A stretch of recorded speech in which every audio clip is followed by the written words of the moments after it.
भारतेंदु ने स्वदेशी चीज़ों का आग्रह रखने का आग्रह किया। जीवन विदेश की वस्तु ले ताबिन कछु नहीं करी सकत। तो यहाँ पर स्पष्ट देखा जाता है कि तत्कालीन समाज की जो परिस्थिति थी उससे उस समय के कवि कैसे जागरूक थे। देश की दुर्दशा, उस समय अंग्रेजों की वजह से जो देश की दुर्दशा हो रही थी वो हम देख सकते हैं प्रताप नारायण मिश्र की कविता में। अभी देखिए क्या दशा देश की हो, बदलता है रंग आसमां कैसे कैसे। ये उनकी गज़ल का एक शेर है। तो ये देश की जो दुर्दशा हो रही थी और आने वाले भविष्य में भी कैसे कैसे ये दशा बदलने वाली है वो सामाजिक चेतना के रूप में देख सकते हैं। फिर भारतेंदु तो कहते हैं, रोवहु सब मिली आवहु भारत भाई, हा हा भारत दुर्दशा न देखी जाए।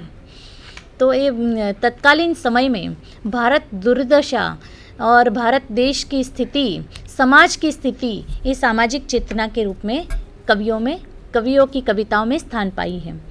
अब एक भारतेंदु युग की दूसरी विशेषता है भक्ति भावना।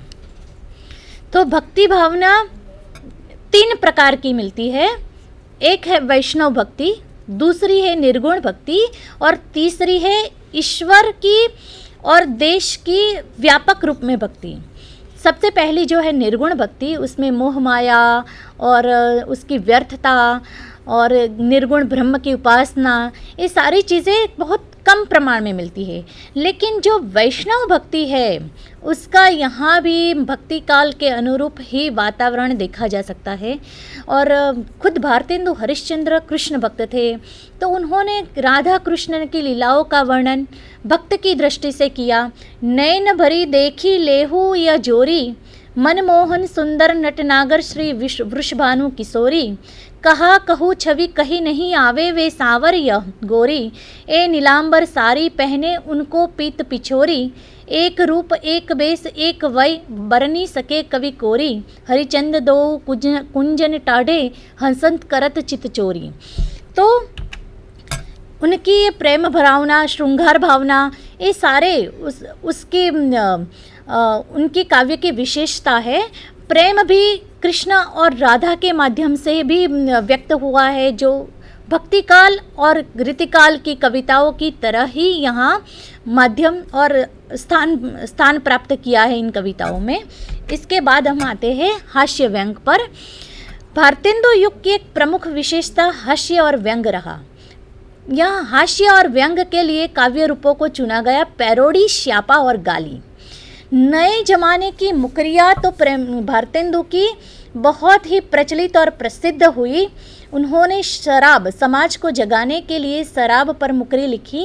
मुँह जब लागे तब नहीं छूटे, जाति मान धन सब कुछ लूटे, पागल करी मोही करे खराब, क्यों सखी सज्जन नहीं शराब। तो ये उनकी मुकरिया उस समय बहुत ही प्रचलित हुई थी और यहाँ आज भी उतनी ही प्रचलित है। आज भी हिंदी साहित्य में इन मुकरियों का एक विशेष स्थान है और ये हास्य व्यंग भरी कविताएं उस समय के लिए एक नई थी, जो भारतेंदु की देन है। उसके बाद हम आते हैं भारतेंदु युग की उपलब्धियाँ, कि भारतेंदु युग के काव्य रूपों, उनकी नई शैलियाँ। लेकिन भारतेंदु युग में काव्य के क्षेत्र में केवल ब्रज भाषा को चुना गया, ये उसकी एक कमी कह सकते हैं। खड़ी बोली में कविताएं लिखी गई, लेकिन उतना स्थान खड़ी बोली नहीं पाई जितना गद्य में खड़ी बोली ने अपना स्थान ले लिया था। गद्य के क्षेत्र में भारतेंदु ने निबंध, पत्रकारिता, उपन्यास, नाटक आदि क्षेत्रों में उनका महत्वपूर्ण प्रदान रहा और काव्य के क्षेत्रों में उनका मुकरिया और इस तरह की रचनाएं उनकी महत्वपूर्ण मानी गई। लेकिन ब्रज भाषा केवल उस समय तत्कालीन रचनाओं में मुख्य रूप में रही। खड़ी बोली उस समय केवल कुछ रचनाओं के लिए काव्य का माध्यम बनी। ये उस युग की कुछ कमी, लेकिन उपलब्धि के तौर पर नए विषयों को चुनना, नई चेतना को जगाना, सामाजिक चेतना को काव्य का विषय बनाना, यह उस युग की उपलब्धि मानी जा सकती है। और द्विवेदी युग में जो राष्ट्रीय भक्ति और राष्ट्र कवि को पैदा करने वाली सारी परिस्थितियों की नींव भारतेंदु युग में डली। भारतेंदु युग में उस समय बीज पाए गए इन सारी प्रवृत्तियों को जिसको विकसित करने का मौका द्विवेदी युग में मिला। तो इस दृष्टि से भारतेंदु युग सार्थक है। तो आगे हम बात करेंगे द्विवेदी युग की, जो ज्योत्सना बहन बात करेगी द्विवेदी युग।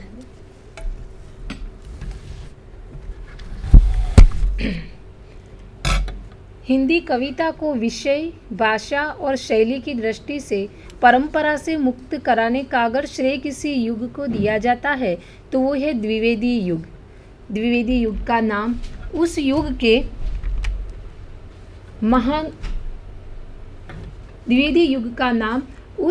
के महान चिंतक, सर्जक और मार्गदर्शक आचार्य महावीर प्रसाद द्विवेदी के नाम के आधार पर रखा गया है। सरस्वती पत्रिका के संपादक के रूप में आचार्य महावीर प्रसाद द्विवेदी ने समग्र युग के रचनाकारों का मार्गदर्शन किया और उन्होंने खड़ी बोली हिंदी में साहित्य रचना करने की महावीर प्रसाद द्विवेदी ने सबको प्रेरणा दी। वैचारिक स्तर की दृष्टि से अगर हम देखें तो इस युग को सुधार काल या जागरण काल भी कहा जा सकता है। ये समय ब्रिटिश शासन के दमन का था। 1857 के विप्लव और 1858 में महारानी विक्टोरिया के घोषणा पत्र के बाद भारतीय जनता कुछ आश्वस्त हुई। थोड़ी कम मात्रा में थोड़े बहुत सुधार अवश्य हुए, लेकिन उससे कोई विशेष परिवर्तन नहीं हुआ। परिणाम स्वरूप भारतीय जनता में एक विद्रोह और असंतोष की भावना का जन्म हुआ और ये हुआ कि समग्र भारतवासियों में संपूर्ण स्वतंत्रता की भावना का दिन ब दिन जन्म होता गया और ये स्वतंत्र होने की आवाज़ बुलंद होने लगी। भारतेंदु युग की परिस्थितियों के बारे में अभी सोनल बहन ने चर्चा की है, उनकी प्रवृत्तियों के बारे में भी उन्होंने बताया है।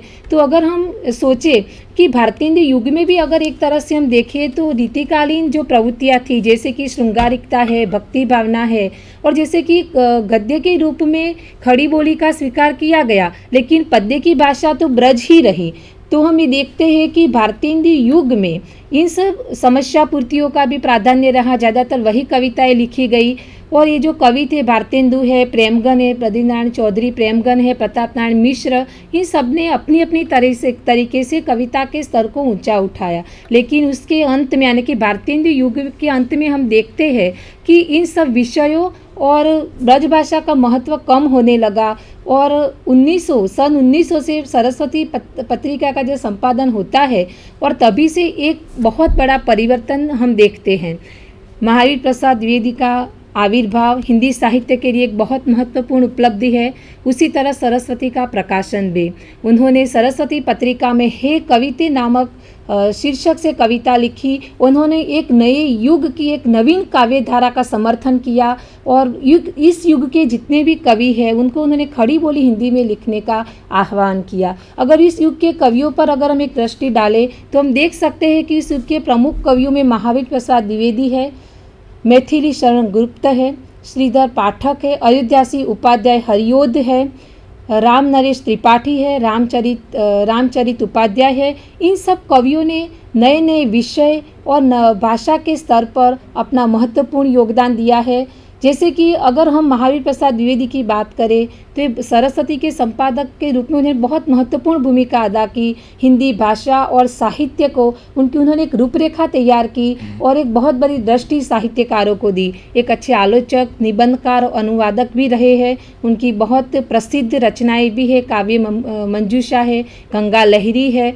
उन्होंने जो है मैथिली शरण गुप्त को भी खड़ी बोली हिंदी में काव्य लिखने की प्रेरणा दी। गुप्त जी का जो साकेत है उनकी प्रेरणा से गुप्त जी ने लिखा है और इसीलिए उनको जो है साहित्याचार्य का सम्मान भी दिया जाता है। अगर हम मैथिली शरण गुप्त की बात करें तो राम भक्ति और राष्ट्रीय कवि के रूप में उनका महत्वपूर्ण योगदान है। उनको याद किया जाता है राष्ट्रीय कवि के रूप में। उन्होंने साकेत जैसे महाकाव्य की रचना की है जो गोस्वामी तुलसीदास जी के बाद राम काव्य परंपरा का महत्वपूर्ण ग्रंथ वो माना जाता है। इसके अलावा उन्होंने जयद्रथ वध है, पंचवटी है, विष्णु प्रिया है, ऐसे खंड काव्य भी लिखे हैं और हम देखते हैं कि उन्होंने ज़्यादातर जो उपेक्षित पात्र है कि जैसे वो पात्र कि जिनको आगे के साहित्य में जिनको स्थान नहीं मिला था, और ज़्यादातर उन्होंने नारी पात्र जो है जैसे कि उर्मिला, साकेत वैसे है जो रामकाव्य परंपरा का है, पर उनमें जो मुख्य बात है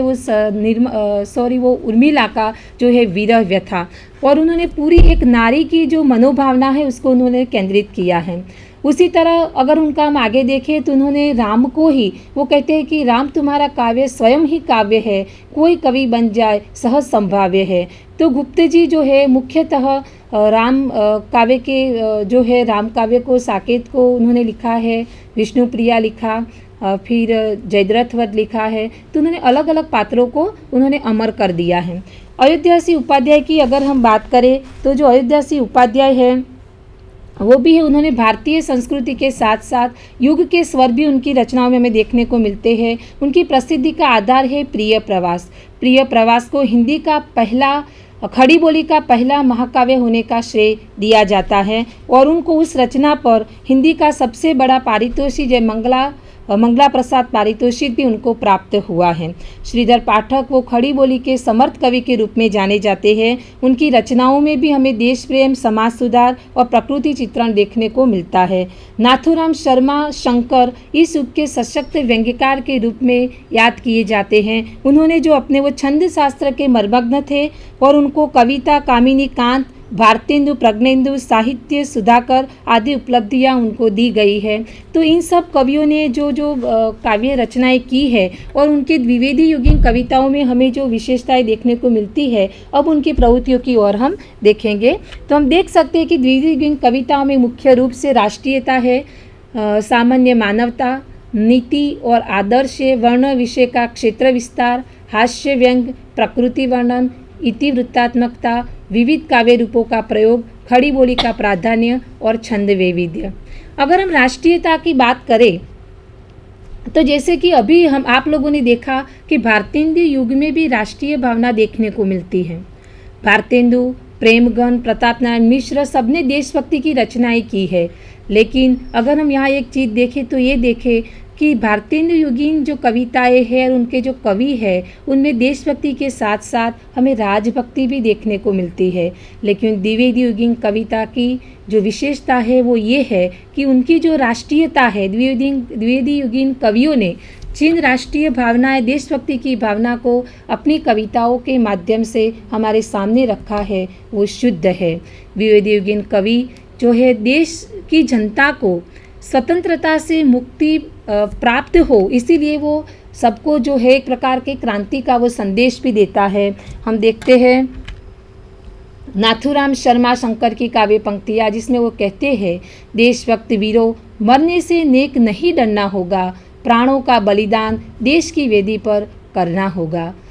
मैथिली शरणगुप्त की पंक्तियाँ भी आप देखें, धरती हिलकर नींद भगा दे, ब्रजनाद से व्योम जगा दे, देव और कुछ लाग लगा दे। ये सब कवि ये चाहते थे कि देश का प्रत्येक युवक अपनी मातृभूमि को स्वतंत्रता कराने के लिए या अपने गुलामी के बंधनों से मुक्त कराने के लिए अपने जो रास्ते पर वो चल पड़े।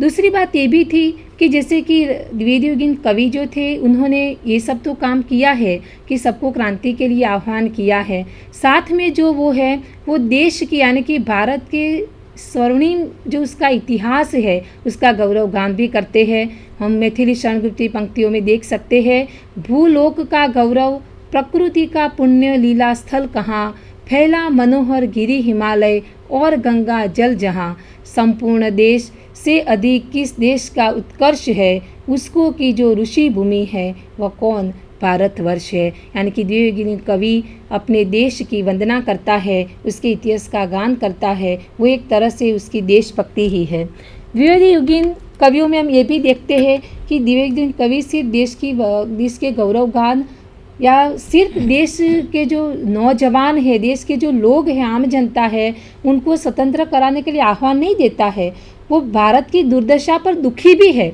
हम ठाकुर गोपाल शरण सिंह की पंक्तियों में देख सकते हैं, वो धीरता कहाँ है, गंभीरता कहाँ है, ये वीरता हमारी है पर कहाँ बढ़ाई, क्या हो गई है कलाएं कौशल सभी हमारे, कितनी शताब्दियों की छीन ली गई सब कमाई, यानी कि उसे दुख है कि हमारी धीरता, गंभीरता, हमारी वीरता, कला, कौशल सबका अभाव वो देख नहीं पाता है। वो देखता है कि उस अभाव को हमें महसूस करना है। उसे जरा भी बर्दाश्त नहीं होता कि हमारे देश की ये स्थिति हो। और इसीलिए राम नरेश त्रिपाठी की कविताओं में हम देखते हैं, वो चाहते हैं कि समग्र जो भारतवासी है अपने आपसी ईर्ष्या, मतभेद और जो भी है वैमनस्य, उसे सबको खत्म कर दे और सब एक होकर देश की उन्नति के लिए प्रतिबद्ध हो। और इसलिए कहता है, उठो त्याग दे द्वेष, एक ही सबके मत हो, शिव ज्ञान विज्ञान कला कौशल उन्नत हो, सुख सुधार संपत्ति शांति भारत में भर दे, अपना जीवन इसे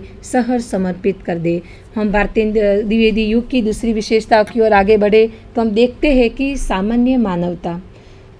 द्विवेदी युग के पूर्व की कविताओं में हम देखते हैं ईश्वर के अवतारों, राजाओं, योद्धाओं, सुंदरियों का ही उनके ही गौरवगान होते रहे हैं। भारतीय युगीन कविता की विशेषताएं अभी आप लोगों ने देखी, लेकिन उसके पूर्व युग की ये स्थिति रही है। लेकिन द्विवेदी युग में जो है एक सामान्य मनुष्य केंद्र में आया। सामान्य मनुष्य की संवेदनाएं, उसके सुख दुख उसमें केंद्र में रहे। और इसीलिए जो है द्विवेदी कवियों ने एक कृषक जो पसीने से गर्मियों में अपने खेत में काम करता है, एक विधवा की स्थिति जो है, ऊंच नीच के जो भेदभाव है, उन सबका उन्होंने अपनी कविताओं के माध्यम से चित्रण किया है। नाथूराम शर्मा की गर्भरंडा रहस्य एक रचना है, उसमें उन्होंने गर्भ में ही जो विधवा हो जाती है, ऐसी नारी के कष्टमय जीवन को उन्होंने हमारे सामने रखा है। फिर अगर हम ये देखें कि उन्होंने जैसे कि हरिओद उस समय के बहुत प्रसिद्ध कवि माने जाते हैं, उन्होंने भी जैसे कि उस वक्त ऐसा था कि उच्च वर्ण की जो जातियाँ थी वो निम्न वर्ग की जातियों का शोषण करती थी, उन पर अत्याचार वो करती थी, तो उससे वो बर्दाश्त नहीं हुआ। और इसीलिए उन्होंने जो है अपनी कविताओं में हम देखते हैं, वो कहते हैं कि आप आंखें खोल के तो देखिए, आज कितनी जातियाँ है सिर धरी, पेट में उनके पड़ी दिखलाएगी, जातियाँ कितनी सिसकती या मरी। यानी कि निम्न वर्ग की जातियों की मनोदशा, उनके दुख को इन कवियों ने अभिव्यक्त किया है। आधुनिक युग में वैज्ञानिक दृष्टिकोण के विकास से हमने देखते हैं कि परंपरागत धर्म का स्थान मानवता ने प्राप्त कर लिया है। और भारतेंदु युगीन जो कवि थे, उन्होंने मानवता को केंद्र में रखते हुए उन्होंने जन सेवा को, यानी कि लोगों के प्रति प्रेम रखना, उनके प्रति सहानुभूति रखना, यही उन्होंने अपनी कविताओं में चित्रित किया है। गोपाल चरण सिंह लिखते हैं कि जग की सेवा करना ही बस है सब सारों का सार,